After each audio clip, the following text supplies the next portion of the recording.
Hello, travel of history channel में आपका स्वागत है। और आज के वीडियो में हम प्राचीन विश्व के एक आश्चर्य के बारे में जानेंगे, जिसे कि रोड्स का कोलोसस कहते हैं। प्राचीन दुनिया के 7 आश्चर्यों में से एक रोड्स का कोलोसस भगवान हेलियोस की एक मूर्ति रही है। मूर्तिकार चेर्स ऑफ लिंडोस द्वारा निर्मित ये 292 ईसा पूर्व से 280 ईसा पूर्व के मध्य बनाई गई थी और अपने समय में एक विशालकाय मूर्ति रही है। ये मूर्ति रोड्स पर कब्जा करने वाले रोमन सेना की हार के याद में बनाई गई थी। इस विशालकाय मूर्ति की संरचना का ऊपरी भाग एक बड़े मिट्टी के रैंप का उपयोग करके बनाया गया था। यह आश्चर्यजनक प्रतिमा 280 ईसा पूर्व में बनकर तैयार हुई थी और यह आधुनिक तुर्की के रोड्स द्वीप में स्थित थी। रोड्स में कोलोसस ग्रीक देवता सूर्य या हेलियोस की लगभग 110 फीट लंबी यह विशाल मूर्ति रही है। हालांकि यह मूर्ति कुछ समय बाद गिर करके समाप्त हो गई थी। प्राचीन दुनिया में यह आश्चर्य केवल 56 वर्षों तक ही खड़ा रहा। जब यह भूकंप में गिरा तो इस विशाल मूर्ति के टुकड़े 900 वर्षों तक रोड्स के समुद्री तटों पर पड़े रहे। ये विशालकाय मूर्ति अपने समय में दुनिया के लोगों को आकर्षित करती थी कि कैसे मनुष्य इतनी बड़ी मूर्ति बना सकता है। आखिर रोड्स का कोलोसस क्यों बनाया गया? रोड्स द्वीप पर स्थित रोड्स शहर 1 साल से घेराबंदी में था और इसके पीछे जो कहानी है वो ये बताती है कि सिकंदर के 3 उत्तराधिकारी टालेमी, सेल्यूकस और एंटीगोनस के बीच में गर्म और खूनी लड़ाई चालू होती है। इसमें टालेमी का समर्थन देने के कारण एंटीगोनस के बेटे डेमेट्रियस द्वारा रोड्स पर हमला किया जाता है। डेमेट्रियस रोड्स की ऊंची दीवारों वाले शहर के अंदर जाने का हर संभव प्रयास करता है और इसके लिए वो उस समय 40,000 से अधिक सैनिक, जो कि रोड्स की आबादी से भी अधिक होता है, उसके साथ रोड्स की घेराबंदी करता है। और इस अभियान में वो सेंधमारी के लिए सैनिकों के साथ समुद्री लुटेरों को भी लाता है। वो इंजीनियरों का एक विशेष दस्ता भी लाता है और इस विशेष शहर में सेंधमारी लगाने के लिए वो घेराबंदी के साथ उस समय के अत्याधुनिक हथियार भी लाता है। उस घेराबंदी में उसके इंजीनियरों द्वारा बनाई गई एक शानदार चीज लोहे के पहियों पर चढ़ा हुआ 150 फीट का एक टावर होता है, जो एक शक्तिशाली गुलेल का कार्य करता है। इस गुलेल की सुरक्षा के लिए उस समय इसमें चमड़े के शटर लगाए गए थे और इस गुलेल की सहायता से वो शहर के अंदर आग के गोले फेंकता था और अपने यंत्र की सुरक्षा के लिए उसमें इसने पानी की टंकियां भी लगी थी। तो आप सोच सकते हैं कि ये हथियार उस समय कितनी उन्नत दशा में रहा होगा। इस शक्तिशाली हथियार को एक जगह से दूसरी जगह तक ले जाने के लिए डेमेट्रियस के लगभग 3400 सैनिकों को लगना पड़ा था। हालांकि रोड्स के नागरिकों ने अपने शहर के आसपास के क्षेत्र में पानी भर दिया और पानी भरने से ये विशालकाय टावर कीचड़ में फंस जाते हैं। कीचड़ में फंसने के कारण ये हथियार काम नहीं करते हैं और उधर रोड्स के लोगों के द्वारा बहादुरी पूर्वक मुकाबला किया जाता है। और उसी समय मिस्र में टालेमी भी अपनी मजबूत स्थिति में आ जाता है और रोड्स के लोगों की लड़ाई के कारण डेमेट्रियस की सेना को जल्दी भागना पड़ता है और इतनी जल्दी भागदौड़ में डेमेट्रियस अपने लगभग सभी हथियारों को छोड़ देता है। अपनी जीत का जश्न मनाने के लिए रोड्स के लोगों ने अपने संरक्षक देवता हेलियोस के सम्मान में एक विशाल प्रतिमा बनाने का निर्णय किया। अब इस विशाल प्रतिमा को बनाने के लिए रोड्स वालों के पास जो सबसे बड़ी समस्या थी वो था धन का। रोड्स के लोगों के दिमाग में इतनी बड़ी परियोजना के लिए फंडिंग उस समय एक बहुत बड़ी समस्या रही है। हालांकि उन लोगों ने बुद्धिमानी पूर्वक काम किया और अपनी समस्या का हल उन्होंने डेमेट्रियस के द्वारा छोड़े गए हथियारों से किया। रोड्स के लोगों ने कांस्य पाने के लिए इस हथियार को गलाना चालू किया।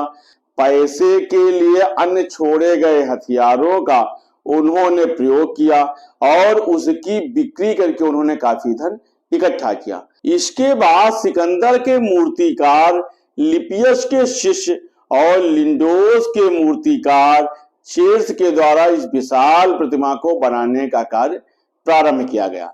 दुर्भाग्य की बात थी कि मूर्तिकला पूरा होने के पहले ही लिंडोस के चेर्स की मृत्यु हो जाती है। कुछ लोग कहते हैं कि लिंडोस के चेर्स के द्वारा उस समय आत्महत्या कर ली जाती है, लेकिन इसे एक कहानी माना जाता है। वास्तव में चेर्स ऑफ लिंडोस ने इतनी विशाल प्रतिमा का निर्माण कैसे किया, ये एक बहस का विषय बना है। कुछ लोगों के द्वारा यह कहा जाता है कि उसने विशाल मिट्टी के रैंप का निर्माण इस मूर्ति को बनाने के लिए किया था, जिससे कि ऊंचाई पर इस मूर्ति को बनाया जा सके। लेकिन आधुनिक वास्तुकारों ने इस विचार को सिरे से खारिज किया है। रोड्स के कोलोसस को बनाने में 12 साल लगे थे और 294 ईसा पूर्व से प्रारंभ होकर 280 ईसा पूर्व तक ये लगभग 300 कारीगरों के द्वारा बनाया जाता है। इस मूर्ति को बनाने में आज के समय का लगभग $5 मिलियन का खर्चा आता है। इस मूर्ति का बाहरी भाग पीतल की प्लेटों से ढका हुआ एक ढांचा होता है और अंदर पत्थर के 2-3 स्तंभ बनाए जाते हैं। लोहे की छड़ों के द्वारा पत्थर के स्तंभों को बाहरी लोहे के ढांचे से इसको जोड़ा गया था। इस मूर्ति को लगभग 110 फीट ऊंचा खड़ा होना था। 50 फुट पत्थर की चौकी के ऊपर खड़े होने पर यह लगभग 111 फुट की ऊंचाई पर खड़ा होता और ये मूर्ति आज के स्टेच्यू ऑफ लिबर्टी की मूर्ति के लगभग बराबर थी, क्योंकि स्टेच्यू ऑफ लिबर्टी की मूर्ति लगभग 111 फीट ऊंची है। वास्तविकता तो यह है कि जहां पर रोड्स का कोलोसस बनाया गया था उस जगह के बारे में अभी कोई निश्चित प्रमाण नहीं मिलते हैं। लोगों की यह अवधारणा है कि यह मंदारकी हार्बर के पास बनाया गया था। वास्तव में यह मूर्ति कैसी थी ये एक कल्पना का विषय है, लेकिन जो धारणा है उसके आधार पर यह माना जाता है कि एक आदमी की मूर्ति थी और उसका एक हाथ ऊपर उठा था। संभवतः ये मूर्ति नग्न मानी जाती है और ये माना जाता है कि इसने अगर कपड़े पहन रखे थे तो बहुत ही कम मात्रा में इसने कपड़े पहने थे। किरणों का एक मुकुट इसके सिर पर लगाया गया था और ये उसी तरह लगता है जैसा कि यूनान में हेलियोस की प्रतिमा को दिखाया जाता है। कुछ लोगों ने अनुमान लगाया है कि इस मूर्ति के हाथ में एक विशाल मशाल भी स्थापित थी। 4वीं शताब्दी के लोगों का यह मानना था कि रोड्स के कोलोसस को उनके पैरों को अलग अलग फैलाकर रखा गया था, जो बंदरगाह के दोनों तरफ था, और ये छवि 16वीं शताब्दी के मेल्टन वैन हेम्स केर्क के द्वारा उत्कीर्ण किया गया था, जिसमें इस मुद्रा में कोलोसस को दर्शाया गया है और उसमें उनके पैर के नीचे जहाज को गुजरते हुए दिखाया गया है। लेकिन लोगों का यह मानना है कि इसकी संभावनाएं कम रही होंगी, क्योंकि लोगों की धारणा है कि किसी भी भगवान के दोनों पैरों को खोला नहीं जाता है और उनके खुले पैर उनके लिए सम्मानजनक स्थित नहीं होते हैं।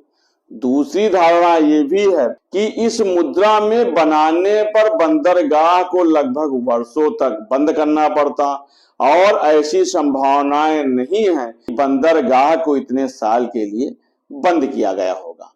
इतिहासकारों की धारणा है कि हेलियोस की मूर्ति को एक साथ पैर जोड़ करके खड़ा किया गया था। इन दोनों धारणाओं में चाहे जो धारणा हो, लेकिन रोड्स का कोलोसस की मूर्ति उस समय एक विशाल मूर्ति रही है।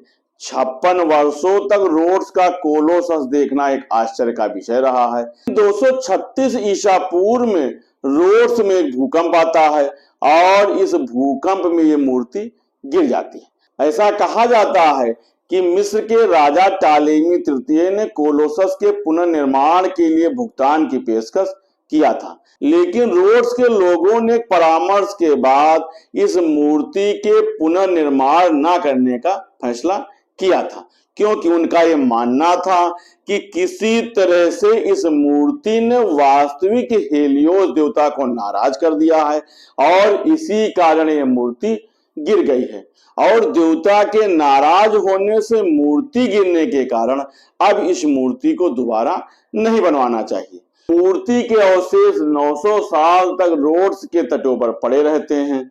इसके बाद कोलोसस का अंत हो जाता है। हालांकि हम रोड्स के कोलोसस के वास्तविक आकार और स्वरूप को नहीं जानते हैं, केवल कल्पना के आधार पर बनाए गए स्वरूप को ही हम लोग अपने मन में स्थापित करते हैं। लेकिन सीधी खड़ी प्रतिमा के साथ आधुनिक पुनर्निर्माण पुराने चित्रों की तुलना में हमें अधिक सटीक लगते हैं। भले ही ये मूर्ति अपने अस्तित्व से गायब हो गई हो, लेकिन प्राचीन आश्चर्य की इस विशाल मूर्ति ने आज के कलाकारों को नवीन कृतियों के लिए प्रेरित किया था। न्यूयॉर्क का स्टैच्यू ऑफ लिबर्टी, जिसे कि फ्रांसीसी मूर्तिकार आगस्टे बार्थोल्डी ने बनाया है, वो इसी मूर्ति की प्रेरणा से बनी मानी जाती है। इसमें कोई शक नहीं है कि कोलोसस और न्यूयॉर्क की स्टैच्यू ऑफ लिबर्टी के बीच में एक संबंध दिखाई पड़ता है। स्टैच्यू ऑफ लिबर्टी को आधुनिक कोलोसस कहा जा सकता है, क्योंकि यह मूर्ति रोड्स के कोलोसस की मूर्ति से लगभग निकटता स्थापित करती है। अमेरिकी कवि एम्मा लार्जन ने स्टैच्यू ऑफ लिबर्टी के लिए एक कुर्सी के निर्माण के लिए धन जुटाने के लिए द न्यू कोलोसस शीर्षक से एक सानेट लिखा था। 1930 में इस कविता को एक कांस्य पट्टिका पर ढाला गया था और बाद में इस पट्टिका को स्टैच्यू ऑफ लिबर्टी के कुर्सी के निचले स्तर पर स्थापित किया गया था।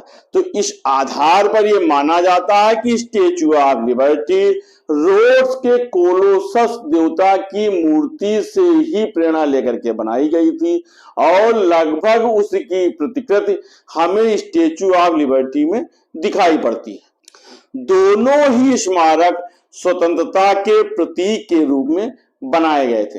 दोनों स्मारक शहर के प्रवेश द्वार पर बनाए गए थे। आज कोलोसस को प्राचीन विश्व के 7 आश्चर्यों में गिना जाता है और प्राचीन विश्व की एक कला और इंजीनियरिंग की एक अनूठी उत्कृष्ट कृति मानी जाती है। रोड्स ऑफ कोलोसस आज से लगभग 2300 साल पहले इस धरती पर अपने अस्तित्व में थी। इतनी पुराने समय की विशालकाय मूर्ति ने आज के मनुष्य को बड़ी बड़ी प्रतिमाओं को बनाने के लिए एक उदाहरण पेश किया था। रोड्स ऑफ कोलोसस का अस्तित्व नहीं है, लेकिन विशाल मूर्तियों को देख करके हम रोड्स ऑफ कोलोसस की मूर्ति की कल्पना कर सकते हैं।